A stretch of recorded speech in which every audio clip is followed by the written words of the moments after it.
Hi ඔක්කොටම ඔන්න අද අපේ vlog 2 එක අපි අරන් එනවා අපේ හබරන ට්‍රිප් එකේ. හබරන සෙකන්ඩ් vlog එකේ අපි අරන් එන්නේ හබරන සිනමන් විලේජ් එකේ අපේ ස්ටේ එක ගැන තමයි. අපි වෙල්කම් කරා වෙට් ටවල් එකයි රසමරස ජූස් එකයි එක්ක. ඇත්තටම ඒක විලේජ් කියන නමටම හරියන විදිහට තමයි මේ හොටෙල් එකේ තියෙන ඒන්ෂන්ට් ටයිප් එක ලස්සන්ට පේනවා. සිනමන් විලේජ් එකේ. ඇත්තටම සිනමන් චේන් එකේ මම දැකපු කාම්ම හොටෙල් එක තමයි සිනමන් විලේජ් එක කියන්නේ.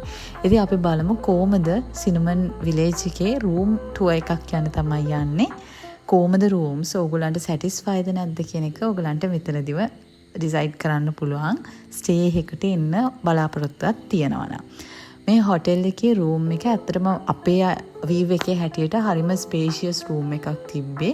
අපේ බෑග්ස් තියාගන්න ඒරියා එක, ලොකු කිං සයිඩ් බෙඩ් එක, කබඩ්ස් තිබ්බා, අයන් බෝඩ් ඔක්කොමත් එක්ක. මේකේ බාතින් ඒරියා එක ඕපන් තිබ්බේ, අන් බාත් ටබ් එකක්, ඒ වගේ දේවල් තිබ්බා. ඉතින් අපි චෙකින් වෙලා ඊට පස්සේ පොඩ්ඩක් ඇවිදින්න ගියා. මොකද මේ හොටෙල් එක කෙලින්ම ෆේස් කරලා තියෙන්නේ වැවට. ඒ ෆේස් කරලා තියෙන්නේ හබරන ලේක් එක. හබරන වැව තමයි තියෙන්නේ. ඇත්තටම ඔයගලන්ට සද්ද ඇහෙනවා ඇති පුදුම නිස්කලංක තැනක්. මගේ ජීවිතේ මම ගිය කාම්ම ස්ටේ එක තමයි මේ හබරන විලේජ් එකේ ස්ටේ එක. ඒ වගේම ඒකේ ඇක්ටිවිටීස් තියෙනවා. අපිට ඔන්චිල්ලා පදින්න තියෙනවා. තව අපිට ඒ කියන්නේ ක්‍රිකට් ගහන්න පුළුවන්, බැඩ්මින්ටන් ගහන්න පුළුවන්, ටෙනිස් ගහන්න පුළුවන්. ඒ වගේම ලස්සන view point එකක් තියෙනවා. ඇත්තටම මගේ මේ වීඩියෝ එක නැහැ. හවස්වරුව මෙන්න මේ විදිහට තමයි හොටෙල් ස්ටේ එකේ තියෙන්නේ.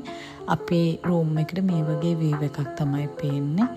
හරිම නිදහස්. ඕගොල්ලොනුත් ගිහිල්ලා බලන්න මාර පීස් එකක් දැනේ. ඉතින් අපි ඊළඟට හබරන වැවේ රවුමක් එක්ක vlog 3 එකකින් හම්බෙමු.